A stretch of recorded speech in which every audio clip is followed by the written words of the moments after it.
Hello everyone, welcome back to my channel. आज हम लोग पढ़ने वाले हैं आपकी हिस्ट्री बुक का chapter number 6, towns, traders and craft person, a closer look Hampi, Masulipatnam and Surat. तो आज हम हम्पी, मसूलीपट्टनम और सूरत के बारे में देखने वाले हैं। The architectural splendour of Hampi, यानी कि हम्पी में किस तरीके से आर्किटेक्चर होता था। Hampi is located in the Krishna Tungabhadra basin. Hampi जो है वो कृष्ण तुंगभद्र बेसिन में लोकेटेड है। जो तुंगभद्रा एक नदी बहती है, कृष्णा भी एक नदी है, which form the nucleus of Vijayanagara empire, found in 1336। उस टाइम तक आते आते जो बहुत इंपॉर्टेंट था विजयनगर भी, ठीक है, जो कि 1336 में फाउंड था, मतलब 1336 में विजयनगर को फाउंड किया गया था। The magnificent ruins at Hampi reveal a well fortified city, यानी कि ruins होता है किसी भी चीज़ को बर्बाद कर, मतलब कोई भी चीज़ अगर बेकार हो जाती है, ठीक है, उस चीज़ को हम कहते हैं ruin, ठीक है। तो वहाँ पे जो ruins थे, बेकार चीज़ें जो थी हम्पी में, वो उसको एक अच्छी सिटी बनाती थी। नो mortar एंड और cementing agent was used in the construction of these walls and the technique followed was to wedge them together by interlocking. तो mortar क्या होता है, रेत, पानी, इन सब का मिक्सचर, और सीमेंट। वहाँ पर कुछ भी मॉर्टर या फिर सीमेंट नहीं यूज़ किया जाता था वहाँ पे वॉल्स को बनाने के लिए। वहाँ पे ईंटों को रख के उनको इंटरलॉक की हेल्प से दीवारों को बनाया जाता था। ये देखिए, ठीक है। यहाँ पर है the view of a watch tower through the broken wall of enclosure of Hampi. तो ये जो हम्पी की ब्रोकन वॉल है, इसका ये वाला जो है ना, ये है वॉच टावर, ठीक है। इसकी टूटी हुई वॉल से दिखता है ये। अब है a fortified city. This is how a Portuguese traveller Domingo Paes describe Hampi in the 16th century. सो 16th सेंचुरी में ये जो यहाँ पर हम पैरा दिख रहा है, ये से जब डोमिंगो पेज जो थे, ये पोर्टुगीज ट्रैवलर थे, पोर्टुगल के आए हुए थे। इन्होंने 16th सेंचुरी में गए थे, तो इन्होंने क्या हम्पी को क्या डिस्क्राइब किया देखते हैं। At the entrance of the gate where those pass who come from Goa. तो एंट्रेंस गेट पे वो लोग पास होते हैं जो कि गोवा से भी आते हैं।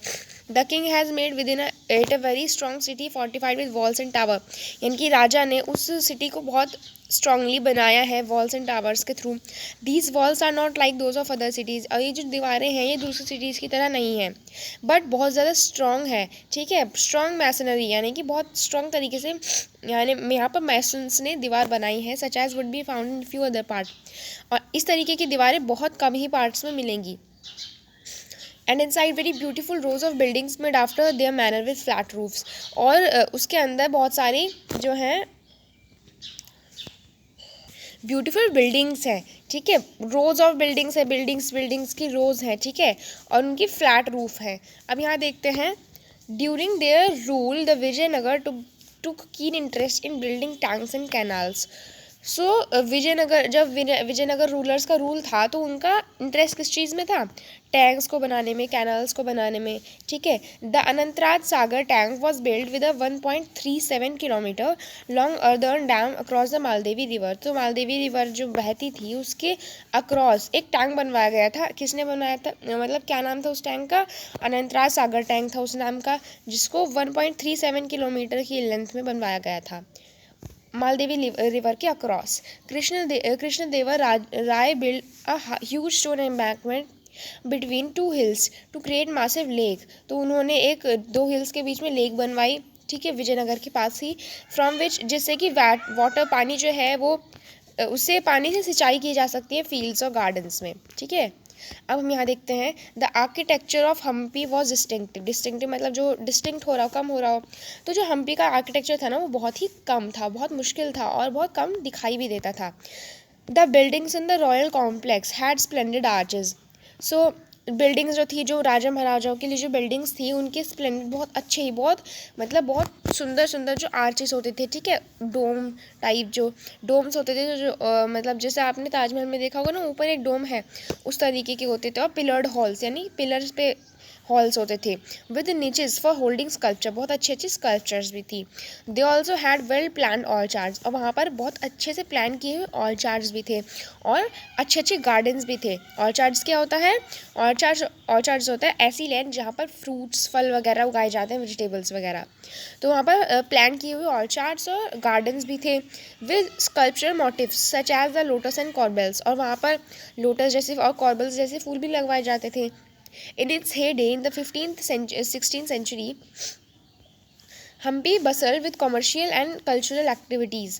तो 15th सेंचुरी से लेकर 16th सेंचुरी के बीच में जो दिन का टाइम था उसमें हम्पी जो था ना वहाँ पर कॉमर्शियल और कल्चरल एक्टिविटी यानी कि होती रहती थी। मुस्लिम जो व्यापारी थे और क्षेत्रीय जो थे और एजेंट्स जो थे यूरोपियन ट्रेडर्स के, जैसे कि Portuguese, thronged the markets of Hampi. तो वो जो थे वो क्या करते थे,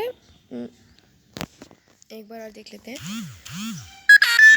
मुस्लिम मर्चेंट क्षेतीज, एक बार और बता रही हूँ देखो, मुस्लिम जो व्यापारी थे क्षेतीज थे, यूरोपियन ट्रेडर्स थे, पोर्टुगल ट्रेडर्स थे, ठीक है, वो क्या करते थे, हम्पी में भीड़ लग जाती थी सब लोगों की, ठीक है। मतलब यहाँ ये बताया गया है कि दिन के टाइम ना वहाँ पर बहुत सारी एक्टिविटीज़ होने लग जाती थी, जैसे कि मार्केट के में कमर्शियल, कल्चरल, ठीक है, और वहाँ पर भीड़ लग जाती थी अलग अलग तरीके के लोगों की।